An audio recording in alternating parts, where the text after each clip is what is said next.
Let's talk about pool, Joel. Pool? Yeah. Why do you want to talk about? Alright, let's talk about pool. Tell me about pool. What is pool to you? What draws you to it? What drew me? I was a kid. I was probably 7 years old when I started playing pool at the Salvation Army. And I grew up in poverty in a Philadelphia ghetto, real rough neighborhood. And you could go to the Salvation Army and play pool for free. So I started hanging out with a bunch of old men and hustling them out of their hot chocolates and just to survive, really. And I started getting better and better and better, and some old men supported me, and it was something I did for a living, just to survive, just for food, $1 bill or $2 or whatever, bus fare. So I could always count on, if I was hungry, just going up to the Salvation Army and getting somebody to play for a quarter a game. What's the secret? What's the hustle in pool? There's not. You just play every single day. 8 hours a day, 10 hours a day, 12 a day. You have to give up your life for it and just... you just got to get in your blood to where it's all you do. You don't do anything else. You sleep, you eat, and you play pool, and then you'll get good. And once you get the basics down. What's the hustle, though, when you go in? Do you just play great, or do you... No, you're talking about getting on the road. That went on much older. And it was something I did because I didn't want to go to work. And no, I would go in the bars and pool halls and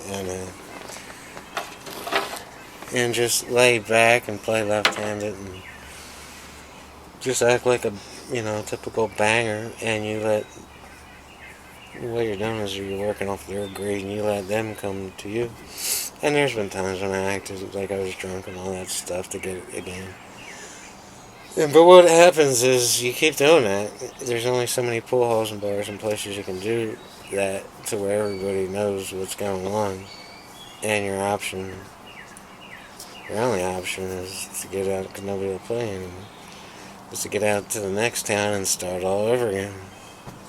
So you use people's greed and competitive. I never made spirit. Anybody play. I use their greed. They and their competitive spirit to hook them. Their greed. They knew they had flush a little bit of money, and I'd buy somebody a drink, and I'd act like the rich guy. You can walk in with a nice set of clothes and go through all that. And yeah, you're working off their greed. There's a dumb rich guy with a lot of money, and he can't play a lick, and let's go hustle him. And when you get the bet right, you lock them in, and you turn it around. What happens then? Do they get mad? Some of them, Like fight mad? Fighting mad, sometimes. And there's been times when I've had to call the cops and get them down there and tell them there's a fight down there before there is. As soon as they show up, you just walk out there. Or you befriend the biggest guy at the bar. So if it's an easy way to make a living, why don't you still do that? Because it's a grind, and nowadays the road costs a lot of money. And it's a grind. I did it up until I met my wife. And that's what I was doing. I was out on the road hustling. You ever play just for fun? Or is it It's not fun to me. It's not fun It's a job. No, it's not. Wow. It's not fun. I've tried to go out and play with friends, and it's not fun. It's like going back to yesterday, and no, it's not fun. I'd rather play music for fun. I can play music all day and all night for free, for fun, for drinks, and I'm still good. But you want my guitar? You have a guitar? Have two? Do you really? Yeah. Yeah, we should be jamming. We'll jam later. I can't play. No, I want to. You Are My Sunshine. GCD. That's about it. I can't make my fingers do an F. They don't like it. You don't like enough? You gotta borrow those first strings. It's been a while since I played music too, and that's what happened when I got married. I settled down. I stopped. The only thing I didn't stop, I progressed. She was a poker player, so that was all I was doing for a while. I was playing poker. What's the secret to poker? To doing it and doing it well and not losing your ass? You gotta be all there and paying attention. Just you scratching your face right there would be a tell to tell me what was in your card, what you wrote. Every single thing, the amount of times you blink, every single thing you do.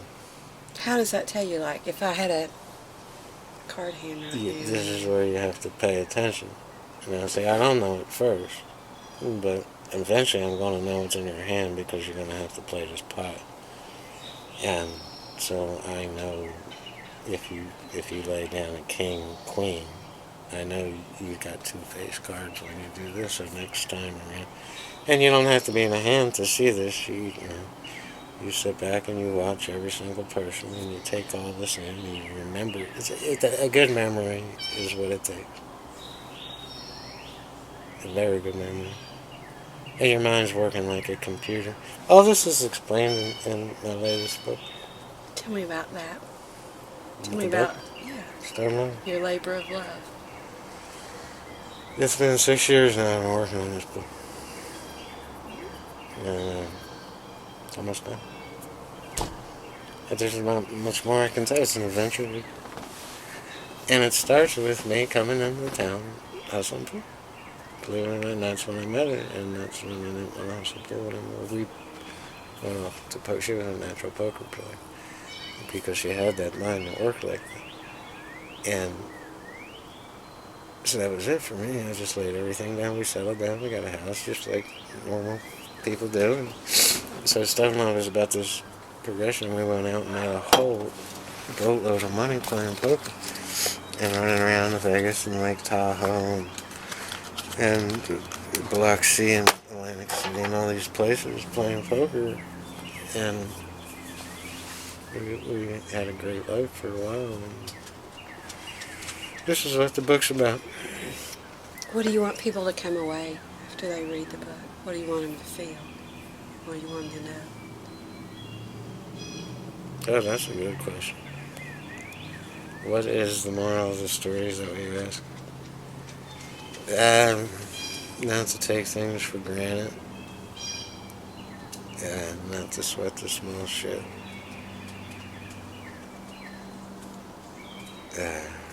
There's a lot of them. That's a tough question. I want to take them to a place in life where they've always wanted to go, but they've never been able to because they have obligations, they have bills, jobs and stuff, and they can't just live life free. And so that's what I want. I want to take them with me, and that's what I do. What was that like, living life free, going from place to place? It was wonderful. It was incredible. It was intoxicating. That's how the book starts. My percussionist asked me, was it the time of your life? And I didn't know how to answer that question. So I started writing a book to answer this question, which I finally answered on the last page of the book. You're finished? The book it's a matter of writing another 20 or 30 pages. And just finishing the end. It's written in my head, of course. It's just a matter of putting it on paper. So have you taken away from the book what you want other people to? Not take things for granted? Live in the moment? Yeah. Yeah, I learned all the ultimate lessons. the biggest thing was to have a place to put this thing on the shelf or in the bookstore or wherever the fuck it goes, so I could get on with life. I think they agree. I agree. That'll be cool. Tell me. Tell me a crazy story on the road. Like a crazy. Like, I'm sure you have several, but like. There's a lot of them. Fun. Like spectacular. Exciting. Thrilling.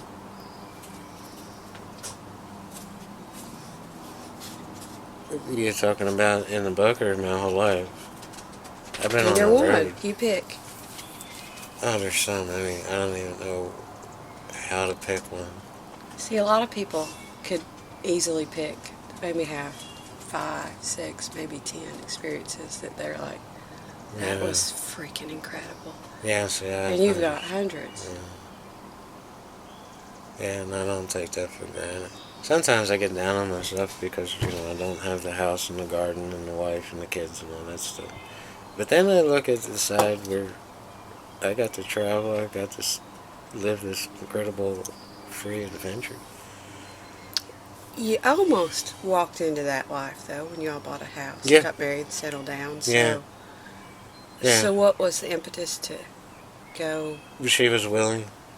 and you wanted to? Most women won't be willing to do that. They want the stability, the house, the garden, the 9-to-5 job and all that. And she was willing. She was a willing participant in this. So it was like having a partner in crime finally, because the whole time I was doing everything by myself. And sometimes I ran with friends and stuff, but so now it was us two against the world, and that's what I was always looking for. See, you would have been fine if she said no. If she said, I don't. And I don't think I would have asked her to marry me if she wasn't willing to do that. If she just wanted to, no, I need it. And we talk about this. We both talk about this free and open. We both need the excitement, the unpredictability, the adventure of not really knowing what's going to happen. And we could go out there and lose our asses, or we could go, and we did pretty darn good.